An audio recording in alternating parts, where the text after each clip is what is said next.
हर साल 2 लाख भारतीय विदेश में बस रहे हैं और ये जो 2 लाख भारतीय विदेश में बस रहे हैं इसमें टॉप क्लास के डॉक्टर हैं, इंजीनियर हैं, चार्टेड अकाउंटेंट हैं, एडवोकेट्स हैं, बड़े बड़े बिजनेसमैन हैं, व्यापारी हैं।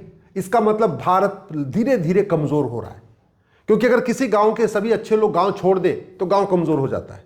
किसी राज्य के सभी अच्छे लोग राज्य छोड़ दे तो राज्य कमजोर हो जाता है। ऐसे किसी देश के मेहनती, ईमानदार, पढ़े लिखे, समझदार लोग अगर वो देश छोड़ दे वो देश कमजोर हो जाता है। और ये लोग छोड़ क्यों रहे? यहां अराजकता के कारण। ये छोड़ क्यों रहे? यहां अपराध के कारण। ये छोड़ क्यों रहे? भ्रष्टाचार के कारण। लोग भारत छोड़ के विदेश में क्यों बस रहे हैं? क्योंकि उनको यहां पे इक्वल अपॉर्चुनिटी नहीं मिल रही है। बहुत अच्छे पढ़े लिखे हैं, समझदार हैं, लेकिन उनको एक बराबर का अवसर नहीं मिल पा रहा, इसलिए लोग भी छोड़ रहे हैं। भारत में इसलिए लोग पलायन कर रहे हैं क्योंकि यहाँ एयर पोल्यूशन है, वाटर पोल्यूशन है, नॉइज पोल्यूशन है, लैंड पोल्यूशन है, प्लास्टिक पोल्यूशन है। भारत से इसलिए लोग पलायन कर रहे हैं क्योंकि यहाँ पे लोगों को डर लगता है कि कब सड़क पे निकले और कोई पीछे से गाड़ी आएगी और हमको दबा के चली जाएगी, क्योंकि यहाँ दुनिया में सबसे ज्यादा रोड एक्सीडेंट है। भारत में इसलिए लोग पलायन कर रहे हैं क्योंकि यहाँ पे एयर क्वालिटी इंडेक्स बड़े बड़े शहरों का बिल्कुल खराब स्थिति में पहुंच चुका है। भारत से इसलिए लोग पलायन कर रहे हैं क्योंकि थाना भ्रष्टाचार का अड्डा बना हुआ है, तहसील भ्रष्टाचार का अड्डा है और डिस्ट्रिक्ट कोर्ट में तो न्याय बिक रहा है। भारत में इसलिए लोग पलायन कर रहे हैं क्योंकि यहाँ जमीन, उनको ये डर है कि हमारी जमीन कोई कब्जा कर लेगा और मुझे अपनी जमीन छुड़ाने के लिए 30-40 साल कोर्ट का चक्कर लगाना पड़ेगा। भारत में इसलिए लोग यहाँ से पलायन कर रहे हैं क्योंकि यहाँ घूसखोरी है, कमीशनखोरी है, दलाली है, कटमनी है, तोलाबाजी, हवालाबाजी है। दुर्भाग्यवश ऐसे विषयों पे जिसकी वजह से लोग पलायन कर रहे हैं, जिसकी वजह से यहां भारत के डॉक्टर, इंजीनियर, प्रोफेसर्स, पढ़े लिखे, समझदार लोग, बिजनेसमैन, व्यापारी पलायन कर रहे हैं, इस पे संसद में चर्चा भी नहीं हो रही है। भारत में इसलिए लोग पलायन कर रहे हैं क्योंकि यहां मिलावटखोरी बहुत ज्यादा है, कुछ भी शुद्ध नहीं मिल पा रहा है। दूध, दही, घी, तेल, फल, सब्जी कुछ भी शुद्ध नहीं मिल पा रहा है, लोग मर रहे हैं। भारत से इसलिए लोग पलायन कर रहे हैं क्योंकि यहाँ पे अलगाववाद है, आतंकवाद है, जिहाद है, मजहबी उन्माद है, पत्थरबाजी है। सड़क पे चलते समय डर लगता है कल को कोई जो है गाड़ी आके ठोक देगी। ट्रेन में चलते समय डर लगता है कल को जो है ट्रेन पलट जाएगी। ये डर, ये जो खौफ है, इसलिए लोग पलायन कर रहे हैं। हर व्यक्ति एक सुरक्षित घर चाहता है, हर व्यक्ति एक सुरक्षित समाज चाहता है, हर व्यक्ति एक सुरक्षित देश चाहता है। लेकिन जिस तरीके से चीज़ें गड़बड़ हो रही हैं, इसकी वजह से जो सक्षम लोग हैं, जो शिफ्ट कर सकते हैं, वो शिफ्ट करते जा रहे हैं। और ऐसा नहीं कि सिंगापुर पलायन कर रहे हैं, जापान पलायन कर रहे हैं, अमेरिका पलायन, दुबई तक पलायन कर रहे हैं। मैं ये दिल्ली में बहुत सारे ऐसे लोगों को जानता हूं, मैं कलकत्ता के बहुत सारे ऐसे लोगों को जानता हूं, मुंबई के बड़े कई लोगों को जानता हूं जिनका अच्छा बड़ा व्यापार है, करोड़ों का उनका टर्नओवर है, बहुत बड़ा व्यापार है, फिर भी वो शिफ्ट कर रहे हैं। शिफ्ट करने के बहुत बड़ा कारण हमारा टैक्स सिस्टम है। इनकम टैक्स है, टोल टैक्स है, रोड टैक्स है, वैट है, टीडीएस है, जीएसटी है।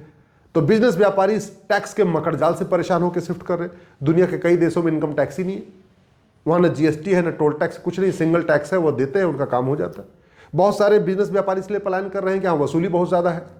पता चला एक बार कोई बिजनेस शुरू करना, उसके पहले वसूली, और उसके बाद फिर हर साल होली दिवाली पे वसूली चलती रहती है। कभी इनकम टैक्स वाले वसूली कर रहे हैं, कभी जीएसटी वाले वसूली कर रहे हैं, कभी कोई आके वसूली कर रहा है, इंस्पेक्टर राज चल रहा है। तो भारत में शिफ्ट करने का बहुत बड़ा कारण भ्रष्टाचार है, और भ्रष्टाचार को खत्म किया जा सकता है। 90% भ्रष्टाचार एक साल में खत्म हो सकता है, ये मैं गारंटी लेता हूं। दुर्भाग्यवश कैसे खत्म होगा इस पर संसद में चर्चा नहीं हो रही है। 90% अपराध साल भर के अंदर खत्म हो सकता है, लेकिन इसके ऊपर संसद में चर्चा नहीं हो रही। 90% मिलावटखोरी, कालाबाजारी, ये खत्म हो सकती है, लेकिन इसके ऊपर संसद में चर्चा नहीं हो रही।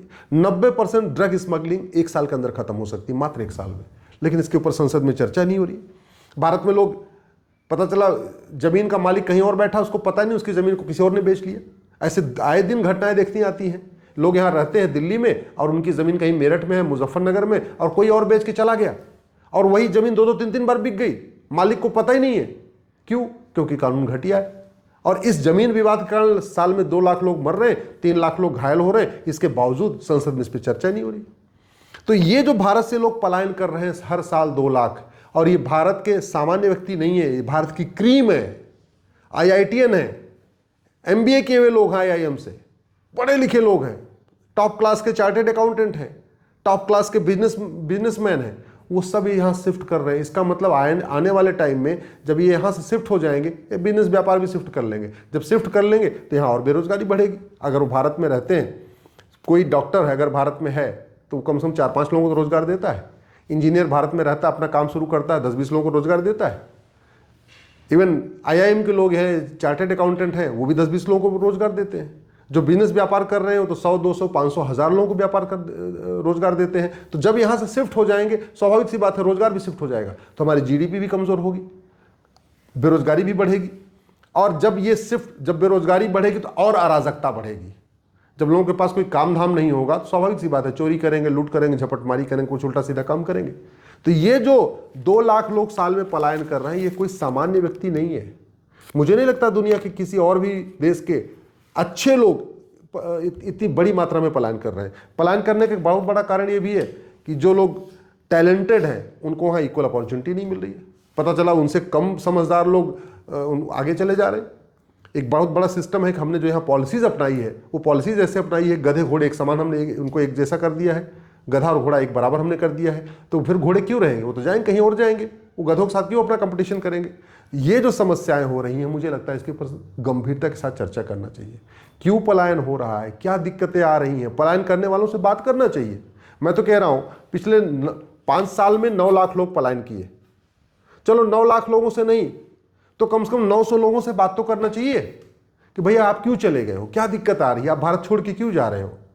भारत हमारे पूर्वजों की धरती है, भारत राम की धरती है, भारत कृष्ण की धरती है, भारत गौतम बुद्ध की धरती है, भारत महावीर की धरती है, भारत 24 तीर्थंकरों की धरती है, भारत 10 सिख गुरुओं की धरती है। फिर आप लोग पलायन कर क्यों रहे हो, क्यों यहाँ से जा रहे हो? एक बार उनसे बात करें, फिर उसका समाधान करें, हो सकता है आने वाले टाइम में पलायन रुक जाए। लेकिन ऐसा नहीं हो रहा है। पलायन के ऊपर संसद में चर्चा नहीं हो रही है, पलायन के ऊपर न लोकसभा में चर्चा हो रही है, न राज्यसभा में चर्चा हो रही है, पलायन के ऊपर मीडिया में भी चर्चा नहीं हो रही है। कितने बड़ी मात्रा में लोग पलायन क्यों कर रहे हैं? तो स्वाभाविक सी बात है पलायन तो रुकेगा नहीं। जब तक इसका समाधान नहीं होगा तब तक पलायन नहीं रुकेगा। और पलायन नहीं रुकेगा तो जिस देश में ये 2 लाख लोग साल में जा रहे हैं, वो देश तो मजबूत होगा, उस देश का विकास होगा, उस देश में हर चीज़ अच्छी होगी, क्योंकि मेहनती है, भारत के लोग मेहनती हैं, ईमानदार हैं, जहाँ जाएंगे वहीं पर अपना पूरी मेहनत साथ काम करें। लेकिन भारत तो कमज़ोर हो जाएगा ना, जब भारत में अच्छे लोग रहेंगे नहीं, बिजनेस व्यापारी रहेंगे नहीं, पढ़े लिखे समझदार डॉक्टर नहीं रहेंगे, इंजीनियर नहीं रहेंगे, प्रोफेसर नहीं रहेंगे, लेक्चरर नहीं रहेंगे, साइंटिस्ट नहीं रहेंगे, तो फिर भारत तो धीरे धीरे कमज़ोर होता जाएगा। किसी गांव से भी अगर 50 लोग निकल जाएं जो मजबूत लोग हों, जो सक्षम हों, तो वो गांव कमज़ोर हो जाएगा। किसी प्रदेश से अगर अच्छे लोग निकल जाएं, वो प्रदेश कमज़ोर हो जाएगा। बिहार कंगाली की राह पे क्यों गया? क्योंकि वहाँ जंगल राज आया। जब जंगल राज आया तो सब लोग अपना परिवार लेके भागे, बिहार से भाग आए, तो बिहार कमज़ोर होगा। बंगाल में यही हुआ कि बंगाल में वहाँ पे उद्योग धंधे ठप हो गए, सब कुछ ठप हो गया, क्योंकि वहाँ इतनी हड़ताल हुई, इतनी नेतागिरी हुई कि लोग बंगाल, सारे बिजनेसमैन बंगाल से शिफ्ट हो गए। आज बंगाल में इतनी गरीबी है, इतनी बेरोजगारी है, इतना सारी समस्या है। तो ऐसे जब भारत से लोग शिफ्ट हो जाएंगे तो वही समस्या भारत में आ जाएगी। मैं सरकार से निवेदन कर रहा हूँ, ये जो समस्याएँ हैं, क्यों शिफ्ट हो रहे हैं, इसके ऊपर खुल के चर्चा करें और इसका समाधान करें। मेरी समझ से इसका सबसे बड़ा कारण घटिया सिस्टम है, जुडिशल सिस्टम है। लोगों को यहाँ सुरक्षित महसूस नहीं हो रहा है। भारत में लोगों को असुरक्षा महसूस हो रही है, क्योंकि उसका बड़ा कारण भी है। यहाँ किसी को भी 5 लाख रुपए दे दो, पता चला किडनैपिंग करा देंगे। 5 लाख रुपए दे दो, किसी की हत्या हो सकती है। 5 लाख रुपए दे दो, किसी के खिलाफ फर्जी SC ST का केस करा दो।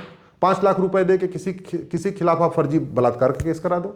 5 लाख रुपए दे के किसी के फर्जी कागज बनवा लो। 5 लाख रुपए तहसील में दे दो, जमीन के मालिक को पता नहीं, उसकी जमीन आप बेच दो। 5 लाख रुपए दे के आप किसी का मकान बेच दो।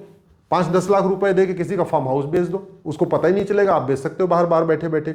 ये जो सिस्टम है, इसी की वजह से लोग पलायन कर रहे हैं। और समाधान यही है, पुलिस रिफॉर्म करें, जुडिशियल रिफॉर्म करें, टैक्स रिफॉर्म करें, एजुकेशन रिफॉर्म करें, एडमिनिस्ट्रेटिव रिफॉर्म करें। जब तक नियम कानून नहीं बदलेगा, लोगों को सुरक्षा महसूस नहीं होगी, और जब सुरक्षा महसूस नहीं होगी, असुरक्षा महसूस होगी, स्वाभाविक सी बात है लोग देश से पलायन करेंगे।